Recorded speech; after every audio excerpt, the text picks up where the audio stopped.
Hi friends, இன்றைக்கி நம்ம என்ன வீடியோ பார்க்க போகிறோன்னா, நாங்கள் திருத்தணிகை முருகரை பார்க்க போகிறோம். அந்த வீடியோ தான் நம்ம இன்றைக்கி பார்க்க போகிறோம். இதில் யார் யாரெல்லாம் நாங்கள் கிளம்பியிருக்கோன்னா, நாங்கள் 4 பேர் மட்டும்தான் நாங்கள் கிளம்பியிருக்கோம். என்ன பண்ணுறது, அன்றைக்கி ஒரு நாள் ஸ்கூல் லீவ் விட்டாச்சு. நாங்கள் போன நாள் செவ்வாய்க்கிழமை தான். ஏன்னா அன்றைக்கி தானே முருகருக்கு உகந்த நாள். என்னங்க, வாழ்க்கையில் தொடர்ந்து எதனா ஒரு பிரச்சனை வந்துகிட்டே இருந்ததுன்னா எங்கன்னா போய் நம்ம சொல்யூஷன் தேட தானே தோணும். நம்ம கடைசியாக போய் சரணடைகிறது கடவுள்கிட்ட தானே. அதனால் செவ்வாய்க்கிழமை அன்னைக்கு முருகரை போய் பார்க்கலாம் அப்படின்ட்டு ஒரு சின்ன ஒரு திடீர் முடிவு. அதனால் காலையில் தான் யோசிச்சுட்டு சரி ஸ்கூல் லீவ் போட்டுட்டு கிளம்பிடலாம் அப்படின்ட்டு கிளம்பிட்டோம். இது எங்கள் ஏரியாவிலேருந்து ஒரு எப்படி சொல்கிறது, ஒரு 2 hours ட்ராவலில் நாங்கள் போய்ட்டு திருத்தணி ரீச் பண்ணிடலாம். எங்கள் வீட்டிலேருந்து ரயில்வே ஸ்டேஷன் நியர்பை. அங்கேருந்து ஒரே ட்ரெயின் தான், டைமுக்கு ட்ரெயின் இருக்குது. அந்த ட்ரெயினை பிடிச்சோன்னா டைரெக்டாக போய் திருத்தணியை ரீச் பண்ணிடலாம். பாருங்கள், திருத்தணி போயாச்சு. இது திருத்தணி ரயில்வே ஸ்டேஷன். அப்படியே நடந்து போய் அந்த பக்கத்துக்கு கிராஸ் பண்ணிவிட்டு,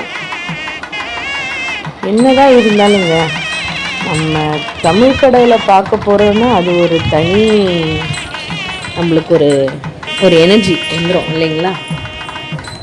பாருங்க, திருத்தணி போர்டு.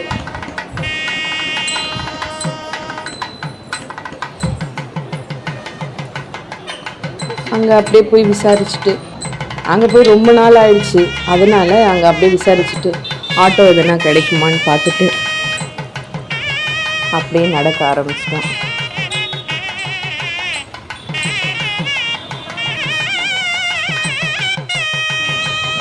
ஆட்டோ கிடைச்சாச்சுங்க. ஆட்டோவில் ஏறி உக்காந்தாச்சு. இனி நேராக நடந்து தான் போகலான்னு பிளான் பண்ணோங்க. அப்புறம் நாங்கள் போனதே கிட்டத்தட்ட 10 ஆயிடுச்சு திருத்தணி போய் ரீச் பண்ணேன். அதுக்கப்புறம் நடந்து போய் 12 மணிக்கு ஒரு வேளை க்ளோஸ் பண்ணிவிடுவாங்களோ என்னமோன்ட்டு ஒரு டவுட்லேயே சரி போகும்போது நம்ம ஆட்டோலேயே போயிடலாம் அப்படின்னு சொல்லிட்டு ஆட்டோலேயே போவாச்சு. வரும்போது வேணால் நம்ம ஸ்டெப்ஸில் இறங்கி வந்துடலாம் அப்படின்ட்டு ஒரு ஐடியாலேயே சரி ஆட்டோலேயே போய் மேலே போயிடலாம்ப்பா அப்படின்னு சொல்லிட்டு நாங்கள் கிளம்பிட்டோம். பாருங்கள், இது திருத்தணி பஜார்னு சொல்லுவாங்க, அதாவது மார்க்கெட் ஏரியா. இதெல்லாம் துணி கடை அது இதுன்ட்டு. அதுக்கப்புறம் திடீர்னு என்னன்னு தெரியலங்க, எங்கள் வீட்டுக்காருக்கு ஒரு ஐடியா வந்துச்சு. சரி, எவ்வளவோ பிரச்சனை இருக்குது, வந்துட்டோம், எனக்கு என்னன்னு தெரியல, திருத்தணியில் முருகருக்கு என்னோடய முடி காணிக்கையாக கொடுத்துடணும்னு தோணுது, இன்னைக்கு நான் மொட்டை போட்டுடுறேன் அப்படின்ட்டு சொல்லிட்டாரு. அதனால் ஒரு துணி கடைக்குள்ளே போயிட்டு அவருக்கு தேவையான எக்ஸ்ட்ரா ட்ரெஸ் தேவைப்படும் இல்லைங்களா, மொட்டை அடிக்கணும்னா முடி இறக்கிட்டால் அந்த இதுவாகிடும். அதனால் அங்கே ஒரு ட்ரெஸ் எடுத்துக்கிட்டு அதுக்கப்புறம் போயாச்சுதோங்க. மலைப்பாதை வழி என்னால் அந்த ஆர்ச்சை காட்ட முடியல. ஆட்டோ ரொம்ப ஸ்பீடாக ஷேக்காகி போனதுனால கொஞ்சம் என்னால் ரொம்ப கிளாரிட்டியாக என்னால் எடுக்க முடியல. இதுதாங்க வண்டிலாம் போகிறதுக்கான மலைப்பாதை திருத்தணியில். நடந்து போகிறதுக்கு ஸ்டெப்ஸ் இருக்குது. 365 படி. அது ரொம்ப விசேஷமாக தாங்க. எதுக்கு அந்த 365 படினா, வருஷத்துக்கு 365 நாள் இருக்குன்றதுனால அந்த கால்குலேட் பண்ணி தான் அந்த நம்ம திருத்தணியில் 365 படி வச்சுருக்காங்க. இதில் நியூ இயர் அன்னைக்கு நல்லா விசேஷமாக அந்த படி பூஜைன்னுட்டு பண்ணுவாங்களாம். அது ரொம்ப விசேஷங்களாம் திருத்தணியில். உங்களால் முடிஞ்சால் ஒரு நாள் நியூ இயர் அன்னைக்கு போய் பாருங்கள். நாங்களும் முடிஞ்ச வரைக்கும் ட்ரை பண்ணுறோம். என்னதான் இருந்தாலுங்க ரொம்ப கூட்டத்தில் போய் எனக்கு தெரிஞ்ச வரைக்கும் சாமியை அரைகுறையாக பார்த்துட்டு வரக்கூடாதுங்க. போகலாம் விசேஷ நாளில் போகலாம், தப்பு கிடையாது. ஆனால் என்னதான் இருந்தாலும் அமைதியாக கூட்ட நெரிசல் இல்லாமல் அவரை போய் பார்த்துட்டு அந்த ஐ கான்டாக்ட் வச்சு நம்மளோட குறைகளை சொல்லி அது தனி ஒரு இது தாங்க. அதனால் ஃப்ரீ டைமில் போகிறது நல்லதுங்க. எங்களுக்கு என்னன்னு தெரியல, செவ்வாய்க்கிழமை போகலாம் அப்படின்ட்டு. இது ஒரு 6 செவ்வாய்க்கிழமையாக பிளான் பண்ணியிருக்கோம். எங்களால் எத்தனை வாரம் போக முடியுன்றது எங்களுக்கு இறைவன் விட்ட வழி. எங்களை அவரு எத்தனை தடவை பார்க்கணுன்னு விரும்புகிறாரோ அத்தனை தடவை அத்தனை வாரம் போகலாம் அப்படின்ட்டு பிளான் இருக்குது. பார்க்கலாம் முருகர் செயல். வாங்க பாருங்கள், கோபுரம் பாருங்கள் என்ன அழகாக தெரியுது. இது வந்து அந்த வண்டிலாம் டோல்கேட் போட்டிருக்காங்க, அதெல்லாம் கிராஸ் பண்ணி தான் போகிறோம். செவ்வாய்க்கிழமைன்றதுனால ரஷ் இருக்குது. நம்ம தான் அந்த பொது தரிசனத்துலேயோ இல்லை விஐபி அந்த 100 ரூபாய் சார்ஜ் பண்ணுறாங்கன்னு நினைக்கிறேன் விஐபி தரிசனத்துக்கு. அதுக்குனாலும் நம்ம எப்படியோ நம்மளோட வசதிக்கு ஏற்றாற்போல் போகலாம். நேரத்துக்கு ஏற்ற வசதின்றதை விட என்னதானாலும் நம்ம நேரம் ஒதுக்கி போனோம் இல்லைங்களா, அதனால் நம்ம நேரத்துக்கு ஏற்ற மாதிரி எப்படியோ போய்க்கலாம். ஆனால் எந்த கோயிலுக்கு போனாலுமே பொறுமையாக இருந்து பார்க்குறது தாங்க முக்கியமானது. அவசரமாக வழியில் போகும்போதெல்லாம் சண்டை போட்டுக்கிட்டு இவங்க என்ன அப்படி பண்ணுறாங்க அப்படி பண்ணுறாங்க அதெல்லாம் வேண்டாங்க. நம்மளோட கர்மா தீர்ந்தோன்னா நம்ம எந்த அளவுக்கு பொறுமையாக பார்க்குறோமோ அவ்வளோ நல்லதுங்க. என்ன தாண்டி போகிறேன்னு யோசிக்காதீங்க, முடி காணிக்க கொடுக்கணும்னு சொன்னார் இல்லைங்களா, அதனால் ஆட்டோக்கார் வந்துட்டு அந்த முடி காணிக்க செலுத்துகிற இடத்துக்கு டைரெக்டாக வண்டி விட்டுட்டார். பாருங்கள், இந்த இடம் தான் அந்த முடி காணிக்க கொடுக்குற இடம். வந்தாச்சு பாருங்கள், எல்லாரும் முடி காணிக்க கொடுத்து ஆயத்தமாக இருக்காங்க. எங்கள் வீட்டுக்காரும் போயிட்டு முடி காணிக்கைக்கு ஸ்கேன் பண்ணிவிட்டு அந்த இது எடுத்துகிட்டு வந்துட்டார், பில்லு. அதை எடுத்துகிட்டு போய் கொடுத்தா இப்போ எப்படி இருந்தேன்னா அப்புறம் எப்படி ஆக போகிறேன்றது பாருங்கள், எப்படி இருக்க போகிறாங்க. அங்கேருந்து ஒரு இது எடுத்தால் பாருங்கள், அழகான இந்த தங்க கோபுரம் தெரியுதுங்களா உங்களுக்கு? தங்க கோபுரம். ஆமாம், திருத்தணியோட மூலவரோட தங்க விமானம் ஆரம்பிச்சுட்டாங்க பாருங்கள். எங்கள் வீட்டு சார் முடி காணிக்க கொடுத்துட்டார். ஆஹா, எப்படி இருக்குது ஃப்ரெண்ட்ஸ்? மொட்டை எப்படி இருக்குன்ட்டு கமெண்ட் பண்ணுங்க சாருக்கு.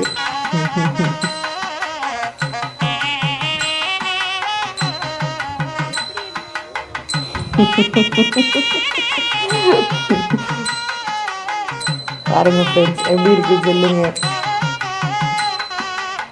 என்னவா இருந்தாலும் என்னங்க, நம்மளை ஐயனுக்கு காணிக்கையாக கொடுக்கும்போது அதில் அழகு என்னங்க, அழகு இல்லைங்க, மனசும் இதுதாங்க நிரந்தரம். அழகெல்லாம் இன்னைக்கு இருக்கும் நாளைக்கு போகும், அதெல்லாம் ஒன்றும் இல்லைங்க. ஐயனுக்கு கொடுக்குறோம் அவ்வளோதான், நம்மளால் முடிஞ்சது அவ்வளோதாங்க. பாருங்கள், அப்படியே நடந்து சன்னிதானம் கிட்ட போகலாம் அப்படின்னு சொல்லிட்டு போக ஆரம்பிச்சாச்சு. கொஞ்சம் ஏற்றமாக இருக்கு இல்லைங்களா, அதனால் நடந்து போகும்போது மூச்சு இறைக்க நடந்து போக வேண்டியது ஆரம்பிச்சு. பாருங்க, மூச்சு இறைக்க விறுவிறுவிட்டு நடக்க வேண்டியதாக இருக்குது. இது வந்து நம்ம செப்பல்ஸ்லாம் விடுற இடங்க, ஃப்ரீ தாங்க, அது எல்லாமே ஃப்ரீ தான். பாருங்கள், இது வந்து கோபுரம். கற்பூரம் அகந்தத்தாண்டை வந்து கற்பூரம் ஏற்றிட்டு நம்மளோட வேண்டுதல் அங்கே சொல்லிவிட்டு அதுக்கடுத்தது அந்த அகண்டா எதிர்க்கவே வேல் இருக்குங்க, அந்த வேலுக்கான நம்ம கைப்பட நம்ம பூஜை பண்ணிக்கலாங்க. அங்கே வந்துட்டு விபூதி அபிஷேகம் நல்லதுங்க. எப்பவுமே அந்த வேலுக்கு வந்து விபூதி அபிஷேகம் பண்ணிவிட்டு அந்த விபூதியை நம்ம தினமுமே அணிகிறதுனால பல இதுலேருந்து நம்ம மீண்டு வெளியே வரலாங்க. உடல் உபாதிலேருந்து, தலைவலியிலேருந்து எல்லாமே அது வந்து ஒரு அருமருந்து. அதை முடிச்சுட்டு அப்படியே பொது தரிசனத்தில் நிற்க ஆரம்பிச்சிட்டோங்க. க்யூவில் இருக்குங்க, க்யூ கொஞ்சம் ஜாஸ்தியாக தான் இருந்துச்சு. ஆனால் இந்த வருஷம் வந்து நிற்கவே இல்லைங்க, அப்படியே நகர்ந்துகிட்டே இருந்ததுனால கிட்டத்தட்ட ஒரு 1.5 மணி நேரம் ஆச்சு நாங்கள் போயிட்டு சாமி தரிசனத்தை பார்க்கறதுக்கு. அப்படியே நகர்ந்துகிட்டே போகிறதுக்கு கரெக்டாக இருந்துச்சு. பெருசாக எதுவும் கஷ்டம் தெரியல, முருகர் கொடுக்கல. பாருங்கள், கோபுரம் பக்கத்தில் சார் எப்படி இருக்காரு. ஃபுல்லாங்க வரிசையில் நிற்கிற அந்த கஷ்டம் தெரியக்கூடாதுன்றதுனால முருகத்தோட ஞாபகத்தையும் பாட்டையும் பாடிக்கிட்டே போனேன். அதனால் எனக்கு கஷ்டம் எதுவும் தெரியல. பசங்களும் நல்லா என்ஜாய் பண்ணாங்க.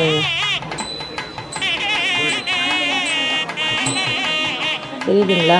எவ்வளோ பேர் காத்திருக்காங்க பாருங்கள் படி வரிசையிலலாம்.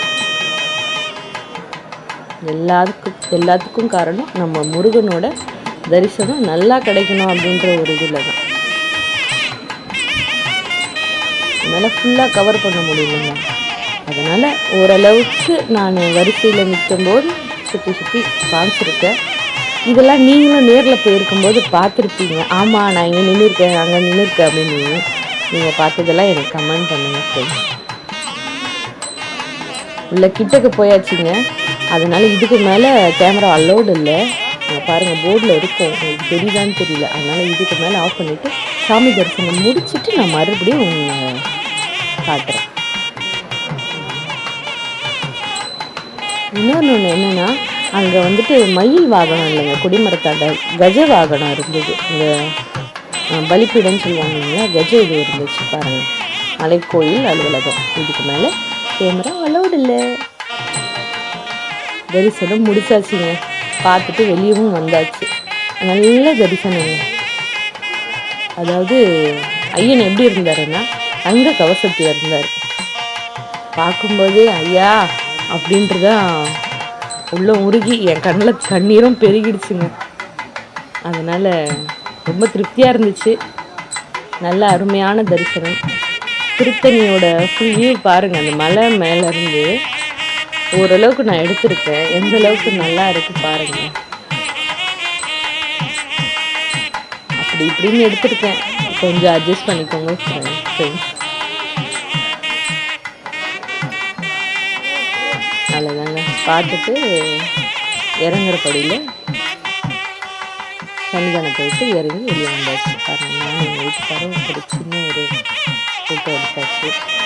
ஓகே ஃப்ரெண்ட்ஸ், இந்த திருத்தணி விலாக் உங்களுக்கு பிடிச்சிருந்ததுன்னா, இன்னும் நிறைய விஷயங்களை தெரிஞ்சுக்கணும்னு நினச்சிங்கன்னா, இதில் நிறைய விஷயங்கள் இருக்குதுங்க.